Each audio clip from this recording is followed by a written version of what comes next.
I am eager to share a lesser-known story about Rwanda, my beloved homeland where I was born and raised. My affection for Rwanda runs deep, as it is the place where I first witnessed the sun's rays upon its soil. Born in 1980 in the northern region, formerly known as Byumba before governmental restructuring, I pursued an academic path that led me to earn a doctorate in history from the University of Glasgow in 2002. It is crucial for me to establish my credibility in recounting this narrative. Rwanda, during my formative years, was a bastion of peace and tranquility.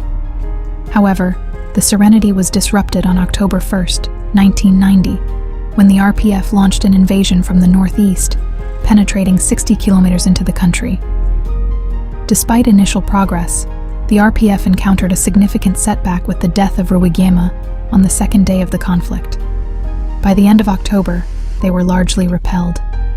Kagame, who had been abroad during the invasion, returned to assume command, reportedly with the support of Museveni, as per a recommendation to the CIA. Allegations suggest a broader geopolitical agenda involving the installation of Kagame into power in Rwanda, influenced by the desire to leverage control over Congo's vast mineral resources.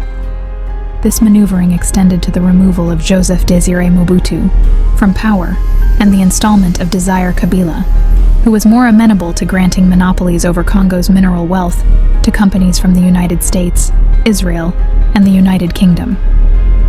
Kagame's grip on power is nearly unassailable.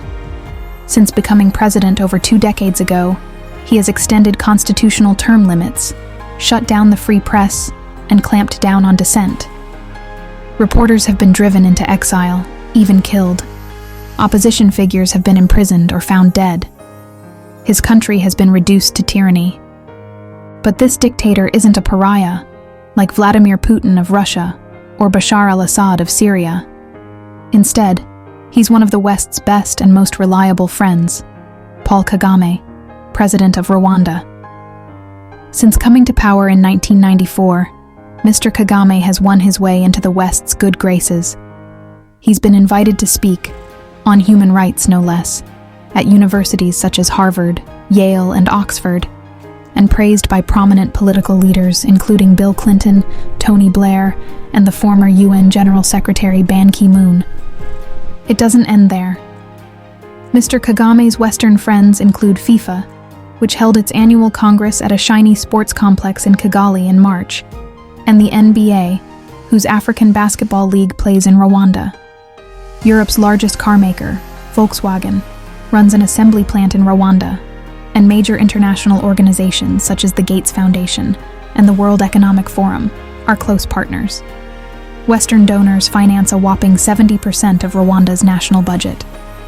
But perhaps Mr. Kagame's greatest endorsement is a deal with the British government to receive asylum seekers deported from Britain.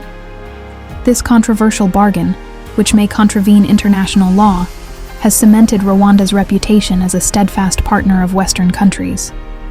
Far from the authoritarian holdout it is, Mr. Kagame's Rwanda is now hailed as a haven for people fleeing dictatorship.